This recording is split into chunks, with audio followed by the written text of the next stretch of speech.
परम ऋषि संत शिरोमणि पंचवर्ष की जनकी त्यागी स्वतंत्रता सेनानी ज्ञान वृद्धि तपो वृद्धि वयु वृद्धि वास्तव्य मूर्तियां 40 नेमी सगर जी महाराज की जय।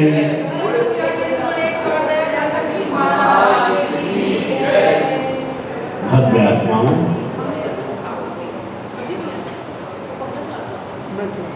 अपने जीवन में हमें किस प्रकार से संयम आदि का पालन करना,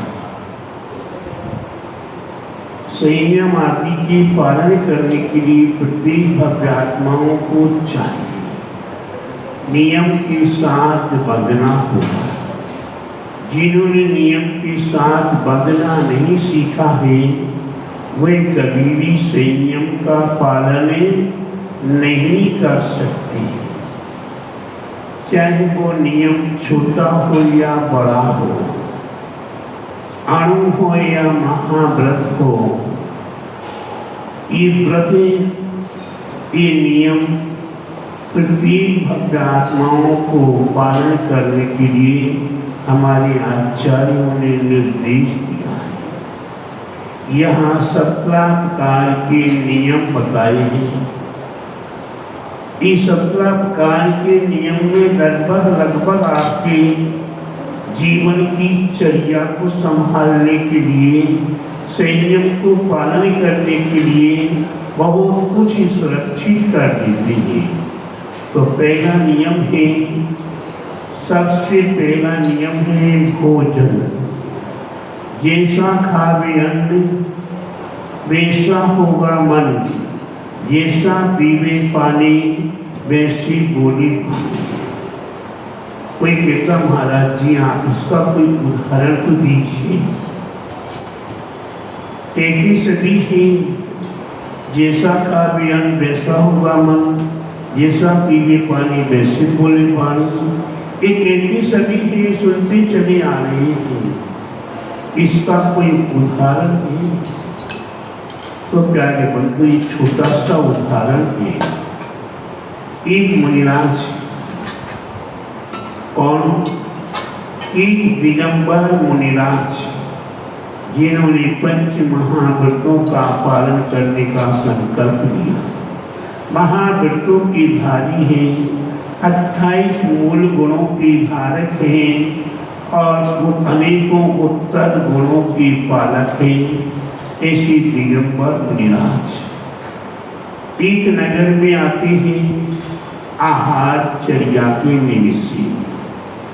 आहारचर्या के निमित्त से जब मुनिराज आते हैं तो स्वावगन, पूज्यपति आदि भक्तगण अपने अपने घरों में चौका लगाते।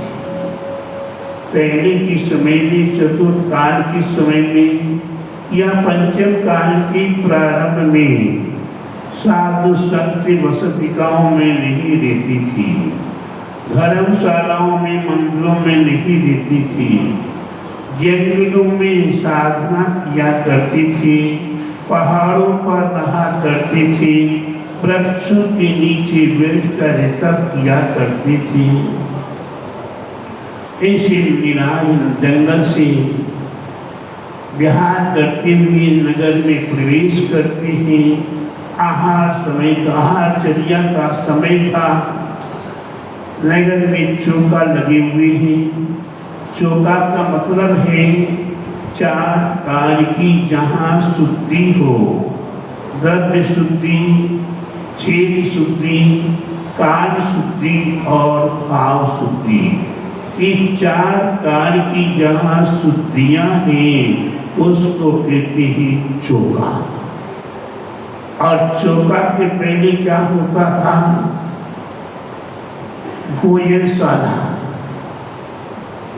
किचन आदि आदि।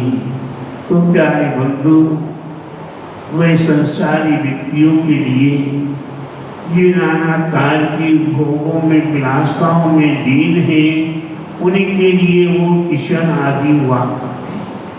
लेकिन जो अपने आत्म साधना में लीन होने वाले हैं, अपने स्वपर कल्याण के लिए ज्ञान का अर्जन करने वाले हैं और परम पद के इच्छुक हैं, ऐसे दिगंबर साधुओं के लिए चौका कहा जाता है। ऐसे एक चौके में मुनिराज का पड़ग्रहण हो गया और मुनिराज का पड़ग्रहण नौदा भक्ति पूर्वक हुआ। मुनिराज का आहार हो गया। आहार होने के उपरांत शिव जी के पास एक बहुत बड़ा सुंदर हार आया था, 9 लखा हार। मुनिराज की दृष्टि उस हार पर पड़ी और मुनिराज का मन चला और मुनिराज ने उस हार को उठाया और अपने कमंडल में रख दिया। क्या किया? हार को लिया और अपने कमंडल में रख दिया और लेकर चलते गए जंगल की ओर। जंगल पहुंचने के उपरांत पेट स्थिर नहीं रहा, पेट चलायमान हो गया, पेट खराब हो गया, दस्त आदि लग गई। जो आहार में लेकर आए थे वही निकल गया। निकल जाने के उपरांत मुनिराज के भावों में परिवर्तन हुआ और एक हार में चोरी करके ले आया हूँ, ये मेरे लिए नहीं करना चाहिए था, आदि आदि विचार कर रहे थे और वही समय को बैठ गए। जब समय करने बैठ गए तो मन में विचार आना कि हार वापस दे दूँ, हार वापस दे दूँ। इसी बीच में सेठ जी घर पर आते हैं और देखते हैं कि यहाँ मैंने सुबह हार टांगा हुआ था, वह हार दिखाई नहीं दे रहा। पत्नी से पूछते हैं, सेठानी से पूछते हैं और वह सेठानी कहती कि घर में तो अनेकों भाई बहन बंधु आए थे, आहार मुनिराज का हुआ था और ये भी श्रावक आए थे, वो तो ऐसे नहीं थे, वो सभी विश्वास पात्र थे। वह भी नहीं दिए होंगे, वह भी नहीं दिए होंगे, वही भी नहीं दिए होंगे। फिर अंत में किसके पास गया होगा हार? सेठ जी और सेठानी दोनों ने बात की तो ये हुआ कि मुनिराज के पास चल के पूछा जाए। मुनिराज के पास चल के पूछा जाए कि मेरा हार घर में था, आपके आहार चर्या के पहले हार था, आहार चर्या के बाद सेठ जी ने आकर देखा तो हार नहीं मिला गुरु जी। इस बार जाकर गुरु जी से पूछा जाए और गुरुदेव के पास जैसे जाकर पूछते हैं, गुरुदेव के पूछते हैं सेठ जी से, सेठ जी ये बताओ आपका व्यापार क्या है? बोले मेरा कोई व्यापार नहीं है, मेरा कोई व्यापार नहीं है। तो मुनिराज पूछते जब व्यापार नहीं तो फिर आप सेठ जी कैसे? आपके पास ये धन वैभव संपत्ति रत्न आदि ये बढ़िया बढ़िया हार कहाँ से आ गया? वही कहता है सेठ जी कि मेरा हेरा फेरी का काम है। हेरा फेरी का मतलब है कि मैं चोरी आदि का माल खरीदता हूँ और उस माल को रातों रात ही सप्लाई कर देता हूँ, ये मेरा काम है। तो सेठ गुरु जी कहते हैं, साधु महाराज कहते हैं कि सेठ जी आपका जो भी द्रव्य है वह चोरी का माल का द्रव्य है। ये आपके यहाँ दाल चावल आटा आदि जो चौके में प्रयोग हुआ वह काय का द्रव्य है, चोरी का द्रव्य है।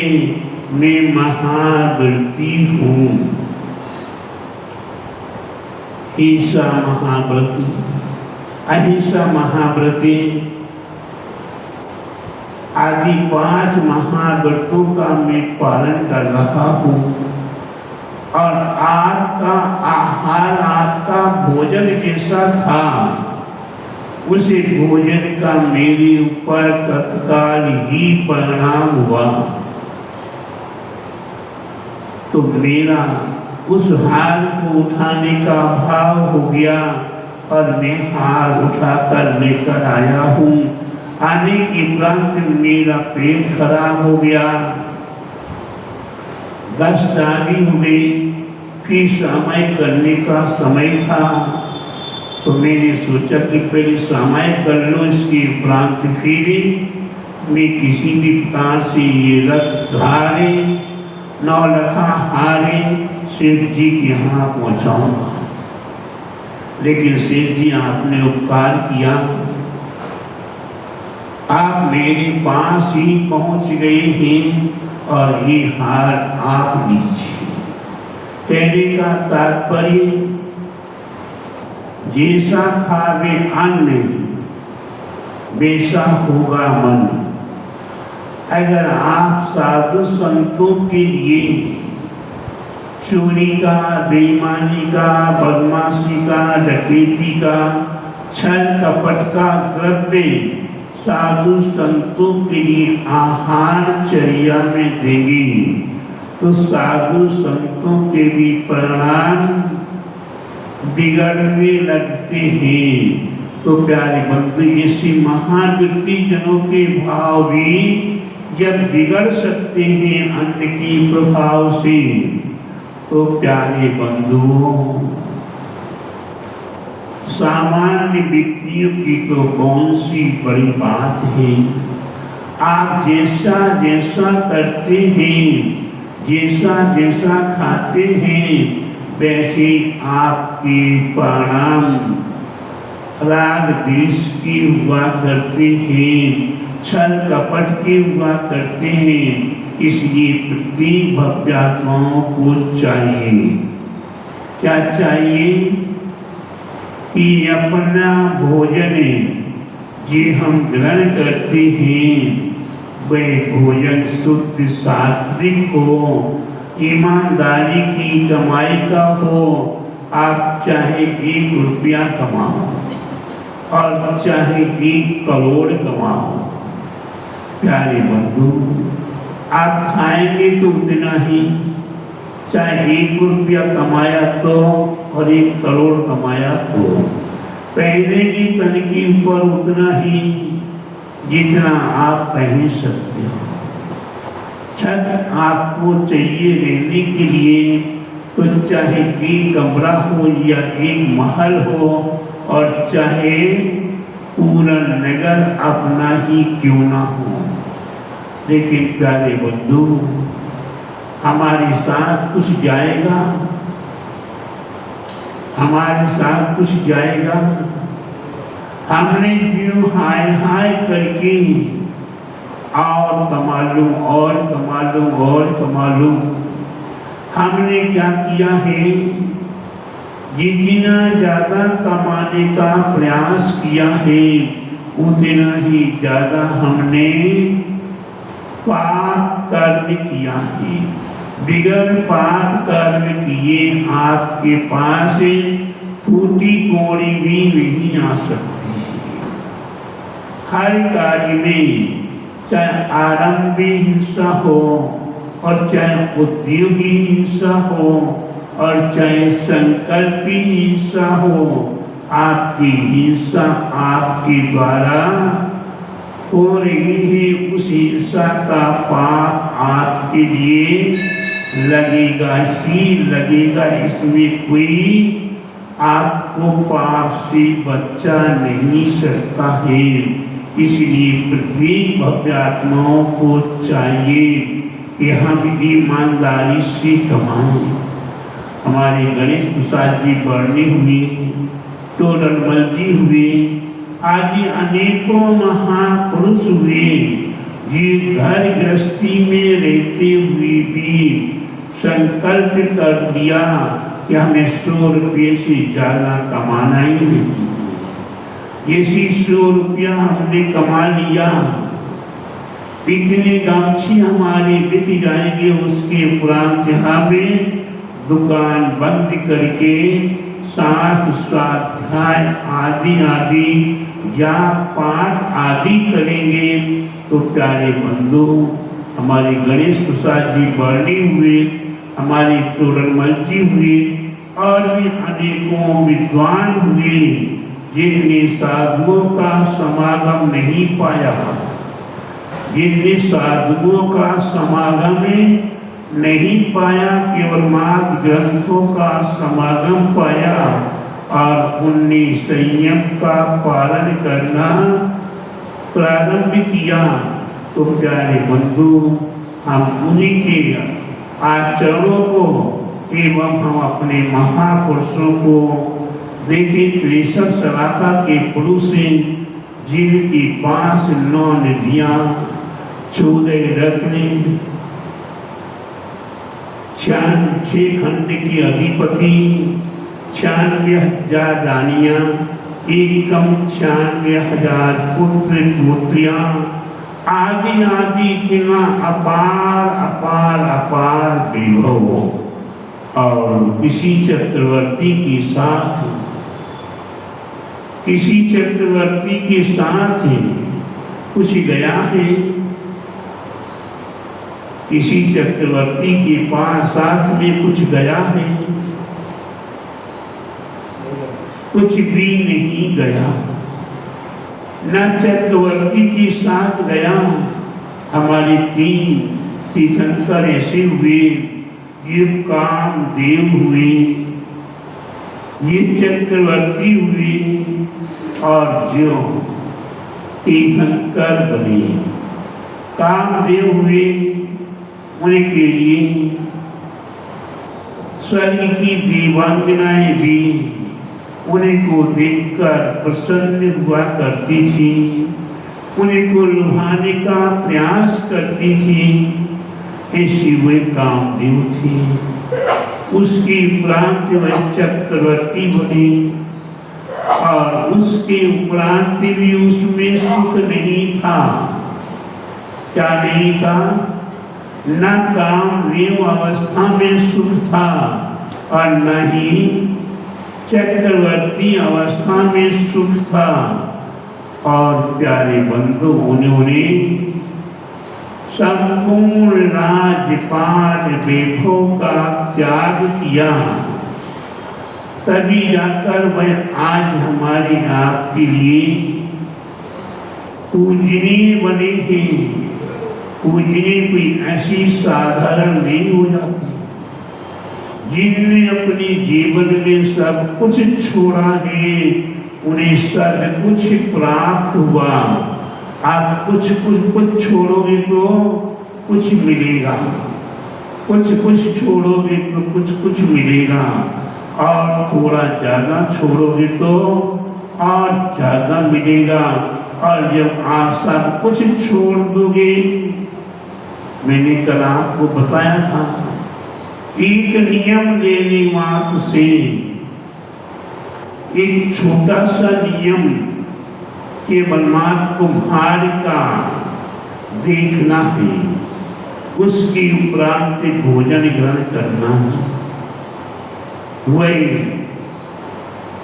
शराब पीने वाला व्यक्ति अपने छत के ऊपर टहल रहा है, उसने नियम ले लिया कि मैं यहाँ शराब पीऊंगा, रास्ते चलती चलती शराब नहीं पीऊंगा, उस पार पहुँचने के बाद वहाँ शराब पीऊंगा, फिर वापिस चल के जाऊंगा, रास्ते में शराब नहीं पीऊंगा, फिर उस पार पहुँचकर शराब पीऊंगा। ऐसा शराब का नशा वाला व्यक्ति और वही नियम लेके चल रहा है और जब वही रास्ते में चल रहा है, चलते समय ही बिजली तड़क गई और बिजली तड़कने के साथ ही बिजली गिरी और उस व्यक्ति का मरण हो गया। मरण हुआ तो अच्छा हुआ कि बुरा हुआ? उस व्यक्ति का मरण हुआ तो अच्छा हुआ कि बुरा हुआ? नियम के साथ उसका मरण हुआ तो उसका उत्थान हो गया, वह तर गया, वह स्वर्ग को प्राप्त हो गया। प्यारे बंधु, वह कौवे के मांस का त्याग करने वाला, संपूर्ण मांस को खाने वाला, सुबह दोपहर शाम दिन रात मांस कोई खाता, मांस भक्षी था और उसने भी गुरु के माध्यम से नियम ले लिया कि हम कौवे का मांस नहीं खाते हैं, तो कौवे के मांस का ही त्याग कर दो। और उसने कौवे का मांस का त्याग किया। क्या हुआ? बीमार हो गया और वेद हकीमों ने क्या खाने के लिए बताया? औषधि के रूप में उसी कौवे का मांस बताया। क्या बता दिया? कौवे का मांस बता दिया। उसे भीड़ ने कौवे की मांस को खाना स्वीकार नहीं किया। मैं आप लोगों से बीच में पूछना चाहता हूँ, आपको जब डायबिटीज हो जाए, बीपी हो जाए, आपने अपनी अवस्था में, छोटी अवस्था में गुरुओं के निर्देश से या घर की परंपरा के अनुसार रात्रि का भोजन का त्याग कर दिया। क्या कर दिया? रात्रि के भोजन का त्याग कर दिया और अब आपके लिए बीपी का रोग हो गया, डायबिटीज का रोग हो गया। आपने जाकर डॉक्टरों को दिखाया, डॉक्टरों ने क्या सलाह दी? बोलो। क्योंकि जिनको बीमारी होती है उनको मालूम हो जाता है डॉक्टर क्या सलाह देते हैं। भगवान करे आप लोगों को तो डायबिटीज होगी नहीं, ये है नहीं। अधिकांश लोगों को डायबिटीज की बीमारी जन्म से ही हुआ करती है।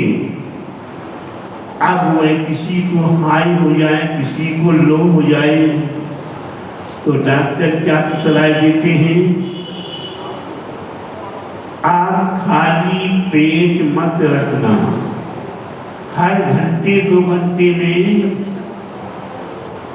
कुछ ना कुछ क्या बताते खाने के लिए? कुछ ना कुछ के साथ कुछ बता देते हैं। ब्रेड ले लो, बिस्कुट ले लो या फिर खाना खा लो। कितने व्यक्ति होते हैं जो डॉक्टर की सलाह मानते हैं? अधिकांश अधिकांश अधिकांश लोग डॉक्टरों की सलाह मानकर जो नियम लिया हुआ था, क्या होता है? जो नियम लिया हुआ था वह नियम जब बीमारी ठीक हो जाएगी फिर नियम ले लेंगे। बीमारी जब ठीक हो जाएगी तब नियम ले लेंगे। ऐसा करके नियम को तोड़ देते हैं। लेकिन उस भीड़ ने वो नियम नहीं तोड़ा। नियम बड़ा है, उस समय पर नियम को तोड़ना बड़ा नहीं है। खाके जीवन नहीं चलता, बिगड़ खाए जीवन चल जाएगा। व्यक्ति कभी भूखा नहीं मरता, खाली पेट व्यक्ति नहीं मरता। आदमी ज्यादा खाने से ही मरा करते हैं। और प्यारे बंधु, जब आयु कर्म आएगा, जब आयु कर्म आएगा, उस समय पर आपको आपका आयु कर्म शेष है तो आपको टुकड़े टुकड़े भी कर दे तब भी नहीं मरता है। मैंने ऐसे व्यक्तियों को देखा जिनकी 80-90 हड्डियां टूट गई। कितनी हड्डियां? 80-90 हड्डियां टूट गई।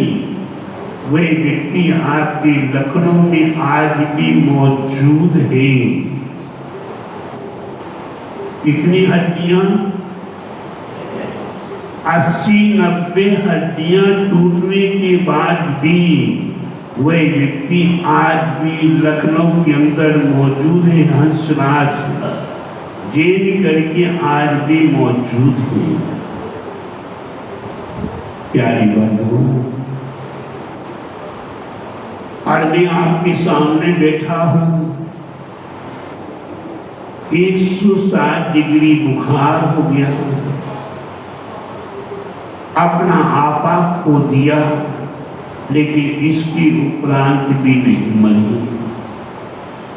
डायबिटीज, इसके उपरांत डायरिया हो गया। डायरिया होने के उपरांत सुबह लगभग 5 बजे डायरिया शुरू हुआ और संध्या बेला में 5:30 बजे तक मेरे को होश है। और उसकी उपरांत खम्मा में सब जीवानम सब जीवा खमंतु। मैं संपूर्ण जगत के जीवों से क्षमा याचना करता हूँ और क्षमा चाहता हूँ। प्यारे बंधु, इस बात से करके अंतिम श्वास को छोड़ दिया, लेकिन फिर भी मैं आज आपके साथ बैठा हूँ। प्यारे बंधु, ऐसी कई बार घटना घटी। अभी आपके इलाहाबाद के अंदर प्रयागराज में ही कुछ दिनों पहले आपने देखा भी, ज़्यादा नहीं, महीने पहले की बात है कि कहाँ 700 डायबिटीज और कहाँ डाउन 60, कहाँ बीपी 225-30 और उसके उपरांत आज ये मैं आपके सामने बैठा हूँ। जहाँ से समाचार लिए वैद्यों से, हकीमों से सभी ने हथियार डाल दी और कहा कि तो तत्काल ही कहा ICU में भर्ती हुए। प्यारे बंधु, अभी 1 साल भी पूरा नहीं हुआ। कार्तिक सुदी दूज की बात है। 6 हड्डियां सीने की टूटी, ये कंधा पूरा खिसक के टूट गया। राजा दीदी जाके सुधा सागर जी से कहती है कि गुरु जी ऐसा ऐसा महाराज जी का हुआ, इनका क्या किया जाए। सुधा सागर जी के ये शब्द थे, उन्हें यहाँ भागुदय में लिया और यहाँ सारी व्यवस्था सभी प्रकार के डॉक्टर यहाँ मौजूद हैं। प्यारे बंधु, ना किसी अस्पताल में गए, ना अस्पताल में भर्ती हुए हैं और आज भी आपके सामने तो ऐसी अवस्थाओं को पार करना, जब तक आयु कर्म शेष है, आयु कर्म शेष है, तो प्यारे बंधु कोई मार नहीं सकता। और जिस क्षण आयु समाप्त होने वाला होगा, उस समय पर कोई आपको बचा नहीं सकता है। इसलिए प्यारे बंधु, लाखों वर्षों तक जीवो या मृत्यु आज ही आ जावे, अथवा कोई पैसा ही भैया लालच देने आवे। प्यारे बंधु, आज किसी भय के कारण हम धर्म से विचलित हो जाते हैं। आज किसी लोभ लालच के वशीभूत आकर हम धर्म से विचलित हो जाते हैं। धर्म से माने नियम से विचलित हो जाते हैं। तो प्यारे बंधु, हमारा जीवन कैसे सार्थक होगा? हमें अपने जीवन को क्या करना है? सार्थक करना है, पावन पवित्र करना है। तो प्यारे बंधु, थोड़ा सा विचार करके रखो कि ये 17 नियम आप जीवन पर्यंत का कोई नियम मत लीजिए। सवेरे प्रातःकाल निद्रा से उठिए और भूमि पर पैर रखने से पहले आज हम एक बार भोजन करेंगे, आज 2 बार भोजन करेंगे, आज 3 बार भोजन करेंगे, आज 4 बार भोजन करेंगे। आप अपनी इच्छा अनुसार 5 बार भोजन करें, 6 बार भोजन करें, लेकिन एक संकल्प तो, एक नियम तो लेना चाहिए। मैं ये नहीं कह रहा हूँ कि आप एक ही बार भोजन करें, मैं नहीं कह रहा हूँ कि 2 बार करें। आप नियम लीजिए कि हम कितने बार भोजन करेंगे। आप 10 बार का नियम लीजिए। लेकिन प्यारे बंधु, मेरे गुरुवर नैनी सागर जी महाराज कहते थे, कोई नियम जब लिया करते तो उसे आखड़ी बोलते हैं। क्या कहते हैं? आखड़ी। आपने 10 बार का भी नियम ले लिया, उसके उपरांत आपके सामने 11वीं बार खाने का सामने मौका आ जाएगा, 12वीं बार खाने का मौका आ जाएगा। अब आप उस समय अपने आप को संभाल पाते हैं कि नहीं? मेरी को मालूम है, मेरी को मालूम है, बचपन की बात बता रहा हूँ। मैं सिगरेट पीता था, एक दिन में 60 पनामा की सिगरेट पीता था। और मैंने जब इससे सुना तो कुछ कम करो, कुछ कम करो, कुछ कम करो। मैंने नियम लिया कि मैं 50 करता हूँ। ये 50 का नियम लिया कि वो 61वां नंबर भी आने का तैयार होता है, 62वां नंबर भी लेने के लिए तैयार होता है। और कभी मैंने नियम लिया कि आज 5 सिगरेट पीऊंगा, वो 5 में नियम नहीं पड़ता, आके खड़ा हो जाता है, उसको बोलते हैं आप खड़ी। अब आप नियम को पालन कर पा रहे कि नहीं कर पा रहे? तो प्यारे बंधु, आप अपने जीवन में ये एक सबसे पहले भोजन है, शुद्ध सात्विक पवित्र भोजन है, हमें लेने के लिए अपने भावों को बनाना होगा। उसके उपरांत फिर हम आगे बढ़े और पानी का नियम लें। कितनी बार हम पानी पिएंगे, कितनी बार पानी पिएंगे और कितनी बार कैसा छना पिएंगे, क्या छना पिएंगे, कि मिनरल वाटर का पिएंगे कि और पिएंगे पता नहीं कौन कौन सा पानी पिएंगे। तो प्यारे बंधु, हमें पानी भी छना पीना है जिसमें जीव रहित होता है।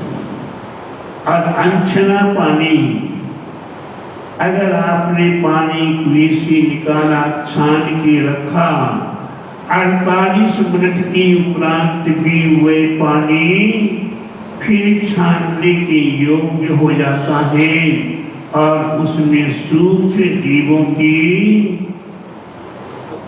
क्या होता है, सूक्ष्म जीवों की उसमें उत्पत्ति होना शुरू हो जाती है। तो प्यारे बंधु, आज मैं देखता हूँ केवल मात्र इलाहाबाद या प्रयागराज में नहीं,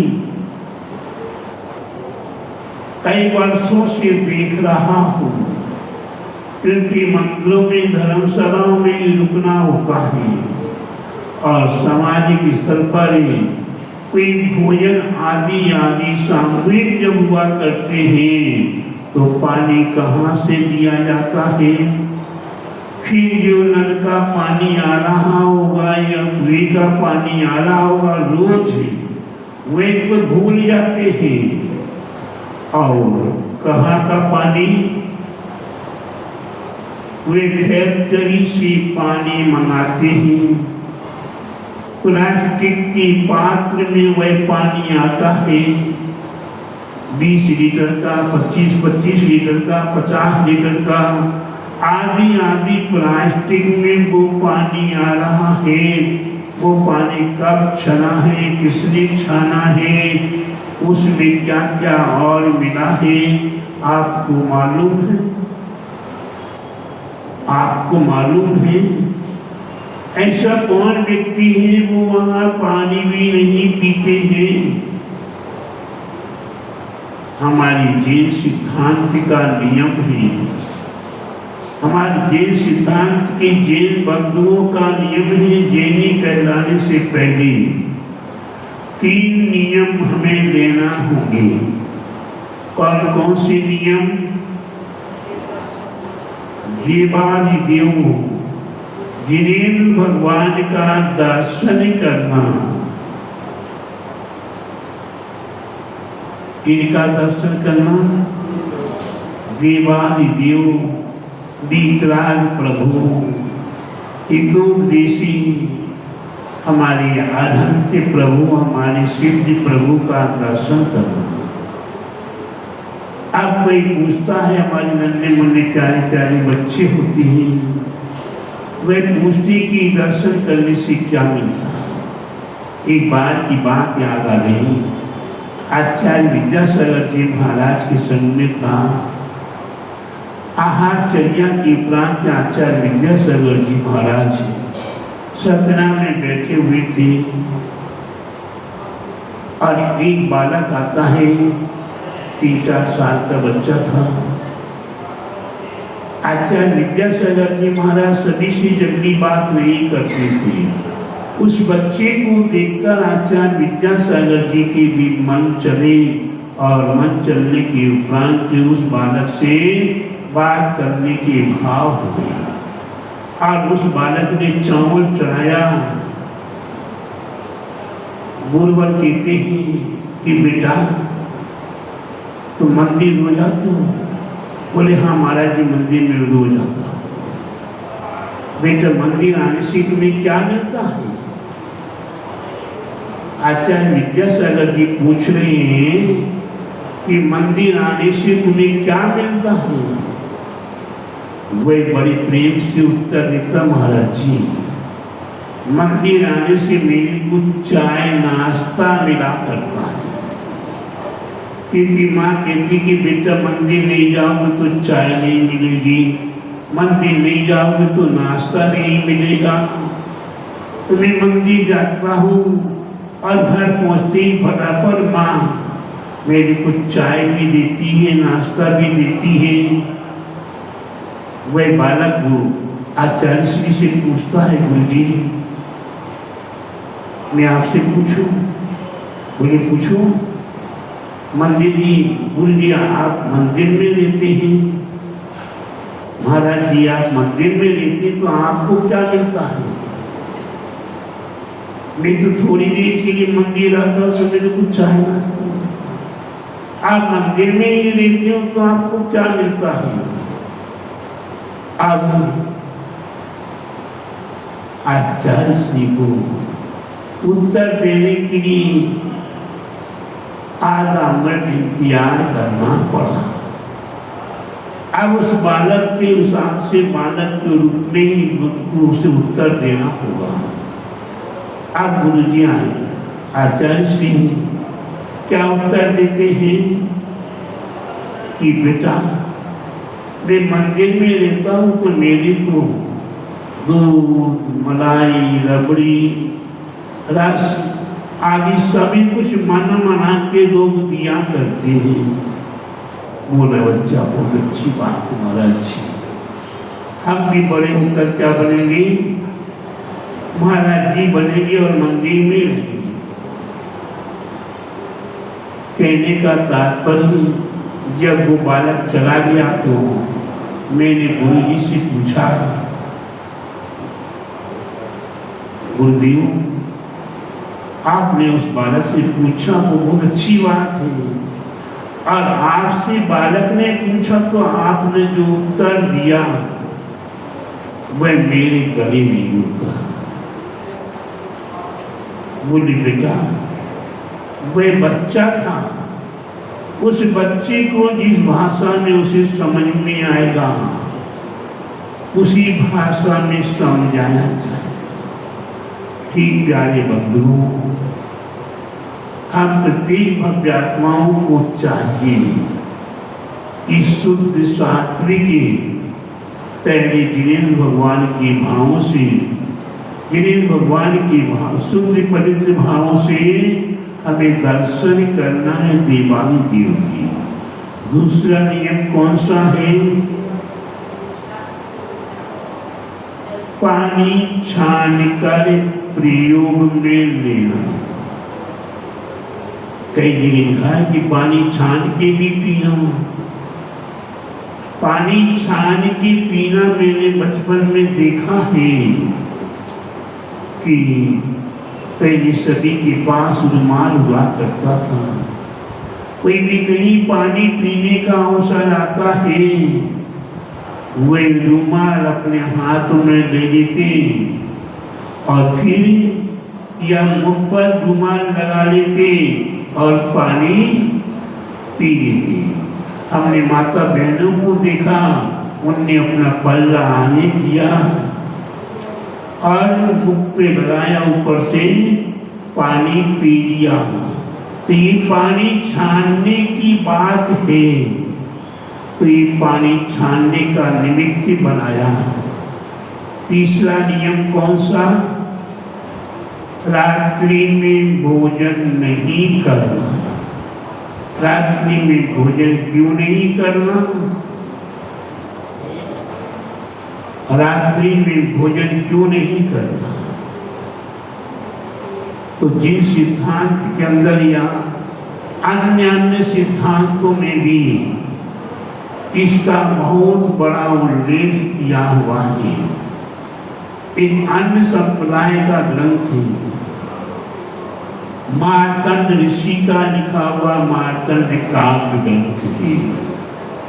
उस ग्रंथ में रात्रि में पानी पीना काय के समान है,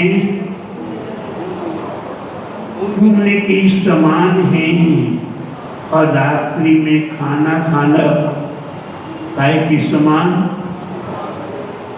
आप लोग ज्ञानी पुरुष हैं, हमें बोलने में देर हो रही, आप लोग मेरे से पहले ही बोल के बता रहे। इतने महापुरुष हैं लेकिन आपका पालन होता है।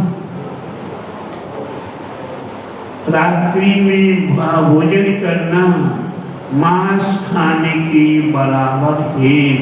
ये मैं नहीं कह रहा हूँ, मार्तंड ऋषि ने ये कहा है, मार्तंड काव्य में लिखा हुआ है। और प्यारे बंधु, जब रामचंद्र जी, लक्ष्मण जी और सीता जी वनवास की ओर जा रहे थे, तब लक्ष्मण जी की रास्ते में कई शादियां हुई, और जहाँ शादी हुई वहीं उनने अपनी वधू को वहीं छोड़ दिया और क्या कहा, हम जब वापिस आएंगे तो लौट कर आपको राज्य में लेकर चलेंगे। एक पत्नी पीछे पड़ जाती है, मैं तो आपके साथ ही चलूंगी, मेरे को भरोसा नहीं आप पर कि आप वापस आएंगे और हमें लेकर जाएंगे। तो लक्ष्मण जी ने क्या क्या कहा, गौ हत्या का दोष लगेगा अगर मैं आपको लेकर नहीं जाऊं, बाल हत्या का दोष लगेगा अगर मैं आपको लेकर नहीं जाऊं।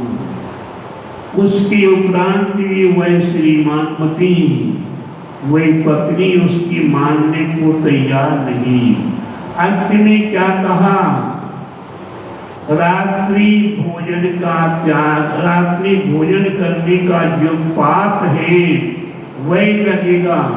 माने गौ हत्या से, बाल हत्या से बड़ा कौन सा पाप है, रात्रि भोजन का पाप है।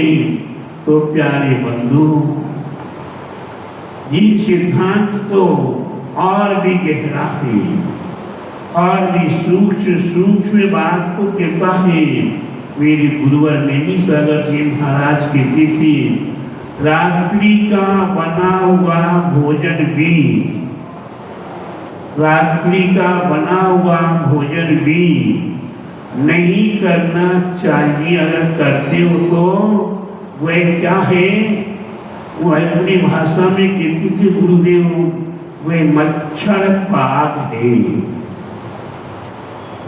क्या है, क्योंकि जब रात्रि में आप भोजन बना रहे हैं, मिठाई बना रहे हैं, पकवान बना रहे हैं, तो जो भी आपके वायुमंडल में सूक्ष्म जीव, 2 इंद्रिय, 3 इंद्रिय, 4 इंद्रिय और अधिकांश 4 इंद्रिय जीव मच्छर आदि हुआ करते हैं। और जब आप बना रहे हैं तो उसमें से भाप निकलती है और भाप की चपेट में जो जीव आ जाए वह बच नहीं सकता है और वह वहीं गिर जाएगा और उसी पकवान में मिल जाएगा। तो प्यारे बंधु, इसलिए रात्रि का भोजन भी नहीं ग्रहण करना, रात्रि में भोजन तो करना ही नहीं और रात्रि में बना हुआ भोजन भी ग्रहण नहीं करना चाहिए। रात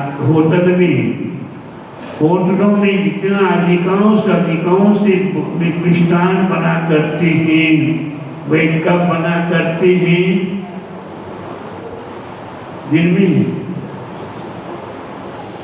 में उन्हें बनाने का फुर्सत ही नहीं मिलता है। दिन में तो बिक्री करते हैं और रात्रि में सारे पकवान मिष्ठान बना करते हैं। तो प्यारे बंधु, ये भोजन के ऊपर हमारे आचार्य ने बहुत जोर दिया है। अब 27 नियम में पहला नियम, हमें भोजन का नियम करना होगा और अपने जीवन को पुण्यमय करने का प्रयास करना है। जैसा खावे अन्न वैसा होगा मन, और जैसा पीने पानी वैसे बोले वाणी। ये शराब पी लेते हैं, ये गंदे पदार्थ पी लेते हैं, उनकी वाणी मीठी रहती क्या? नहीं रहती है। इसलिए प्यारे बंधु, अपने खान पान पर विचार करें और अपने जीवन को पुण्यमय करें। बोले महावीर भगवान की जय, बोले द्वादशांग जिनवाणी माता की जय, बोले आचार्य गुरुवर 108 परम तपस्वी परम ऋषि संत शिरोमणि 5 वर्ष की जनकी त्यागी स्वतंत्र सेनानी, ज्ञान वृद्धि, तपो वृद्धि, वयो वृद्धि, वात्सल्य मूर्ति आचार्य श्री 108 नेमी सरजी महाराज की जय।